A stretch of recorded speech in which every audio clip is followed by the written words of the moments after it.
When it comes to Department of Transportation and other government-related projects, is the bidding process for these projects different than private, non-government projects? You betcha. Construction projects related to the DOT and government can be some of the biggest opportunities for contractors to secure large-scale projects with a high demand and huge potential rewards. That being said, bidding on these government projects can be complex and often requires significant planning and preparation and involves a range of factors that must be considered, including compliance with strict regulations and pre-qualification requirements. Successfully bidding on these types of projects requires a thorough understanding of the process, which is what this lesson is all about. We've even included a list of tips at the end of the lesson. Types of government projects. Before we get into the nitty-gritty details, here's a list of common government projects you need to be aware of. Highways, bridges, and other transportation infrastructure. Airports and other transportation terminals. Community centers and public libraries. Federal and state government buildings. Military bases and installations. Correctional facilities. Courthouses and police stations. Public schools and universities. Hospitals and healthcare facilities.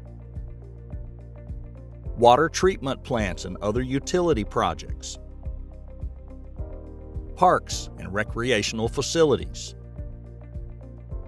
Historic renovations and restorations. Public housing projects. And renewable energy projects like wind or solar farms. Strict requirements and guidelines. Compared to typical projects, DOT and government-related projects have stricter regulations and guidelines that must be followed. If you're not planning on strictly adhering to these regulations and guidelines, you can kiss your chances of winning any of these projects goodbye. So what are these strict regulations and guidelines? Well, here's a list you have to consider.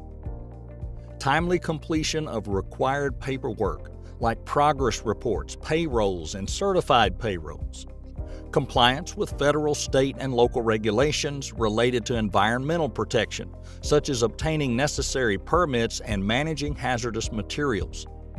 Compliance with safety standards that are set forth by the Occupational Safety and Health Administration, OSHA, and other appropriate agencies. Adherence to specific construction procedures like quality control and quality assurance programs, testing and inspection protocols, and reporting requirements. Use of approved materials and products that meet relevant standards and specifications. Compliance with labor laws related to wages, benefits, and working conditions, such as the Davis-Bacon Act. Use of disadvantaged business enterprises or DBEs and small businesses in the project team as mandated by the government agency overseeing the project. It should be noted that more regulations and guidelines may be required for a certain government project. This is just a list to get your feet wet.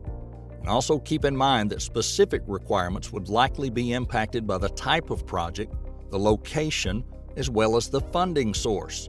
And for that reason, it's imperative that you carefully review the bid documents and possibly even consult with experts as needed to ensure compliance with all appropriate regulations and guidelines.